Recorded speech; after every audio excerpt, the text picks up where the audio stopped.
There is a date Manchester United cannot control, and it is quietly becoming the most important date in the club's short-term future. Most fans think the JJ Gabriel situation is stable. They remember the summer of 2025, the emergency meetings, the reassurances, the decision to stay. They believe the crisis passed. It didn't. It just went quiet.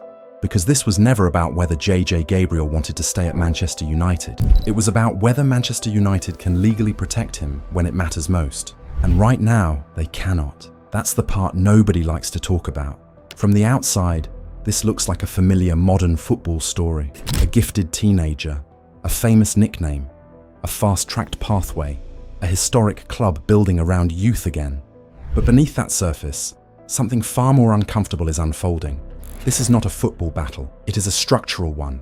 When a player is 15 years old, the real contest isn't fought on the pitch. It is fought in timing, in regulation, in positioning, in patience. And on that battlefield, Barcelona are playing a very different game. Manchester United are not fighting for minutes. They are not fighting for development. They are fighting a clock they did not set and cannot stop. Here's why that matters. Under English FA and Premier League regulations, a player cannot sign a full professional contract until they turn 17. JJ Gabriel turns 17 on the 6th of October 2027. That's when United can truly secure him long term. But he turns 16 a year earlier, October 6th, 2026. And that date creates a window United cannot close, because Gabriel holds an Irish passport. And under FIFA Article 19, players with EU or EEA citizenship can move to another EU club at 16. They do not need to wait until 18. They do not need a professional contract in England first. They can leave, which means from October 2026 to October 2027, Barcelona can legally sign him. Manchester United cannot legally lock him down. No long-term professional deal, no binding clause, no structural shield, just trust, just persuasion, just belief. For 12 months, one of the most valuable teenage prospects in their academy will be legally exposed. That is not panic, that is regulation. And Barcelona have known this for years. This is why the summer of 2025 was not the end of the story. It was the transition point, because the moment Gabriel chose to stay, the battle didn't stop. It changed shape, from public to private, from pressure to patience, from noise to positioning. Barcelona do not need urgency, Manchester United do. And here's where it becomes even more complex. Before clubs move, brands move. In March 2025, JJ Gabriel signed a major long-term sponsorship deal with Nike, described by insiders as unprecedented for a 14-year-old. Not symbolic, strategic. Nike didn't sign him for potential, they signed him for projection. Inside the company, he is viewed as a future global face, a long-term marketing asset, not a short-term gamble. Now consider the timing. In late 2025, Barcelona agreed a record-breaking kit partnership with Nike worth approximately $1.82 billion. Officially, these two events are unrelated. Unofficially, ecosystems align. When a global sponsor sees one of its most valuable future athletes and one of its biggest club partners moving toward the same timeline, alignment becomes natural. No orders, no interference, just gravity. Manchester United are not simply competing with Barcelona's sporting project. They are competing with structural momentum. So why hasn't Gabriel drifted already? Because football decisions are not purely strategic, they are emotional. Gabriel signed his first youth agreement during Cristiano Ronaldo's return to Old Trafford. That period matters. It represented stability, structure, protection. For a family navigating global attention around a teenager, those things matter. United understand this. They reinforce it quietly. Barcelona offer ideology. United offer continuity.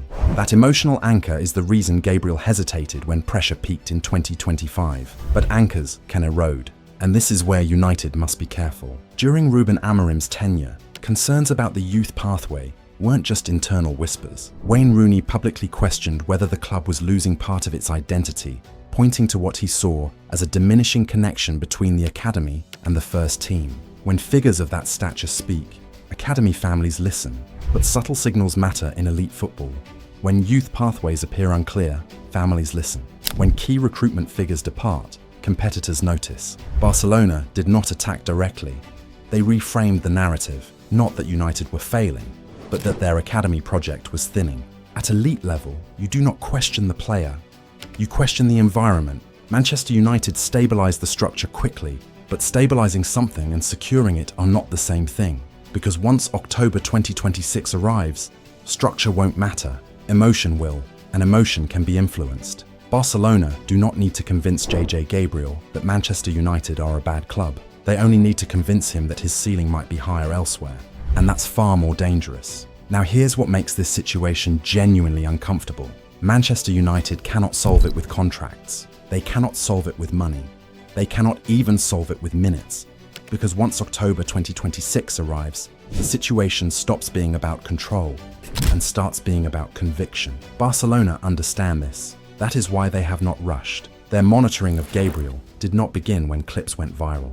It began years ago, scouts tracking physical development, analysts tracking positional tendencies, staff building quiet relationships. This is not pursuit, this is preparation. And preparation allows patience. When Gabriel and his family have visited Barcelona, the approach has not been theatrical, no dramatic unveiling, no public flirtation, just familiarity. La Masia tours, first team proximity, conversations about pathway, not pressure, belonging. The now famous photo alongside Lamine Yamal wasn't just a social moment, it was symbolic. This is your peer group, this is your timeline, this is your environment. Barcelona don't sell emotion loudly, they sell inevitability. And here is where United's task becomes fragile. Because for 12 months they cannot rely on paperwork, they can only rely on experience. That is why Gabriel has been fast-tracked into senior environments. That is why he has trained alongside first-team players. That is why symbolism has been deliberate. Directors box invitations, public reinforcement, visible inclusion. This is not accidental, it is defensive strategy. Because once the legal window opens, emotional connection becomes the only shield left, and shields crack under pressure. Now consider the weight already on a 15-year-old.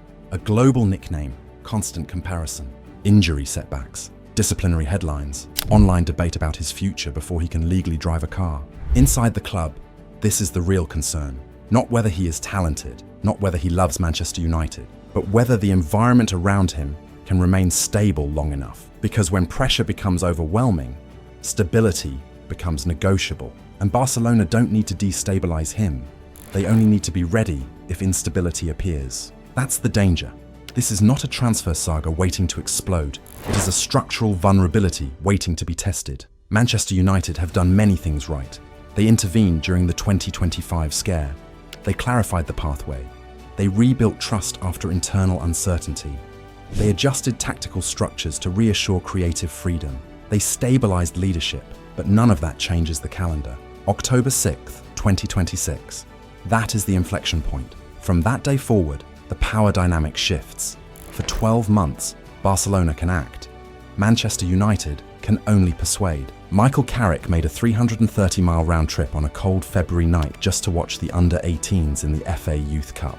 No cameras, no announcement, no PR campaign. JJ Gabriel's father later called it a class act, and it was. But here's the uncomfortable part. Clubs don't make 330-mile drives for youth matches unless they feel something needs protecting. That wasn't routine oversight. That was reinforcement. It was a signal to the family, to the academy, and perhaps to Barcelona that this situation matters more than people think. Because when a club starts making symbolic gestures around a 15-year-old, it's usually because they understand the clock is ticking. And Manchester United understand that better than anyone.